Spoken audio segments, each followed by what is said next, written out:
দর্শক আসসালামু আলাইকুম, প্রত্যেককে স্বাগত জানিয়ে শুরু করছে আজকের সংবাদ বিশ্লেষণের এই আয়োজনে।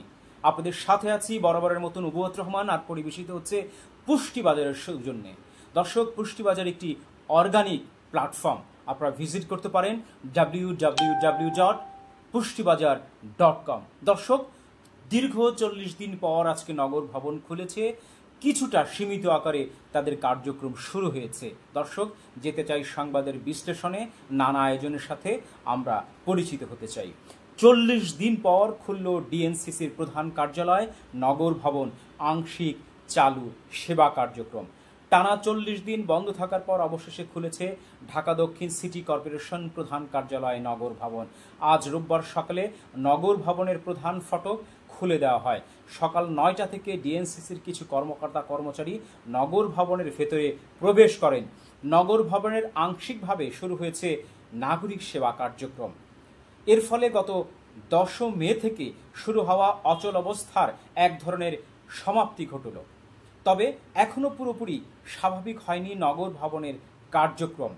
ইশরাক হোসেনকে ডিএনসিসির মেয়র হিসাবে দায়িত্ব দেওয়ার দাবিতে বিএনপি নেতা কর্মী ও সিটি কর্পোরেশনের কিছু অসাধু কর্মকর্তা কর্মচারী প্রায় 1.5 মাস নগর ভবনের কার্যক্রম বন্ধ রাখে। দক্ষিণ সিটির 2 জন কর্মকর্তা প্রথম আলোকে বলেন, গতকাল থেকে নগর ভবনের বিভিন্ন শাখায় কর্মকর্তা কর্মচারী প্রবেশ করে নিজ নিজ কক্ষে যান। যদিও অনেক কর্মকর্তা আজ অফিসে আসেননি বা অফিস করেননি, তবে কিছু জরুরি বিভাগ ধীরে ধীরে কাজ করতে শুরু করেছে। দর্শক, আপনারা যে খবরটি জানলেন যে 40 দিন পর দক্ষিণ সিটি কর্পোরেশন নগর ভবন আজ খুলেছে এবং কিছু সেবা কার্যক্রম চলছে। দর্শক, বিএনপি নেতা ইরশাদ তার কর্মকর্তা কর্মচারী যেটাই বলি না কেন, সমর্থক যেটাই বলি না কেন, তাদেরকে সাথে নিয়ে দীর্ঘ 1.5 মাস কিন্তু নগর ভবনে অবস্থান করেছেন, আন্দোলন চালিয়ে গেছেন, কিন্তু তিনি সফল হতে পারেননি এবং বিতর্কে জড়িয়েছেন। স্থানীয় সরকার উপদেষ্টা আসিফ মাহমুদের সাথে বিভিন্ন কথায় তিনি তর্কে জড়িয়েছেন এবং আসিফ মাহমুদ বলেছেন আসলে ইশরাক হোসেন যে কাজটি করছেন সেটা আইনের পরিপন্থী। আইনে কখনোই এরকমভাবে কার্যালয় দখল, নিজের কর্তৃত্ব জানান দেওয়ার কথা বলেনি। সেই বিষয়টি নিয়ে কিন্তু আবার ইশরাক হোসেন পাল্টা জবাব দিয়েছেন যে অপরিপক্ক কথা বলছেন, অল্প বয়সী উপদেষ্টা হয়ে বিভিন্ন আলোচনায় জড়াচ্ছেন, এরকম মন্তব্য করেছেন। ইশরাক হোসেনও কিন্তু তার উদ্দেশ্যে, আসিফ মাহমুদের উদ্দেশ্যে এই ধরনের কথা বলেছেন। আসলে দর্শক, বিভিন্ন তর্ক বিতর্কের পর দীর্ঘ 40 দিন পর কিন্তু এরকম একটি অবস্থা হলো, আজকে খুলে দিল। এবং বিগত কয়েকদিন আগে আমরা দেখেছি যে ইশরাককে একটি বেসরকারি টিভি চ্যানেল প্রশ্ন করেছিল যে আপনি তো নগর ভবনে তালা দিয়ে রেখেছেন, দীর্ঘ 35-40 দিন কিন্তু কার্যক্রম বন্ধ রেখেছেন। তখন ইশরাক হোসেন পাল্টা জবাব দিয়ে তারা সাংবাদিকদের বললেন যে আমরা না হয় তালাবদ্ধ করেছি, তালা দিয়েছি, তাদের কি শক্তি নেই? তারা পুলিশ নিয়ে এসে কেন খুলছে না? আমরা তো বাধা দেইনি, চাইলেই তারা খুলতে পারেন। এই যে একটা নমনীয় ভাব, তখন দেখেছি যে 1 মাসের বেশি সময় ধরে টানা সময় তারা এই আন্দোলন করেছে, কিন্তু কোনো ফল লাভ করতে পারেনি, কোনো কাজে লাগেনি। তখন কিন্তু তাদের একটি শুভবুদ্ধির উদয় হয়েছে যে আমরা কোনোভাবে সুফল বয়ে আনতে পারিনি।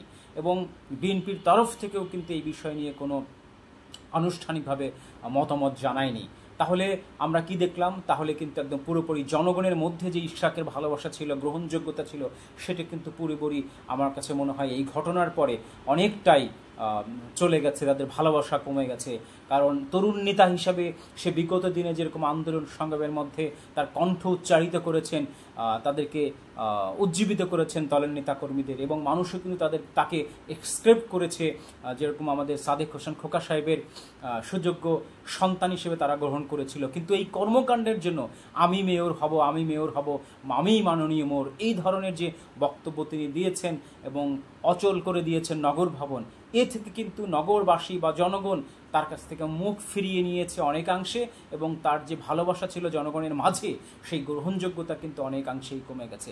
দর্শক, আমরা যে জিনিসগুলো দেখতে পাচ্ছি, একটা রাজনীতিবিদের এরকম পেশি ক্ষমতা, এই ধরনের হচ্ছে ন্যাক্কারজনক অবস্থা, এরকম পেশি শক্তি কিন্তু কেউ পছন্দ করে না।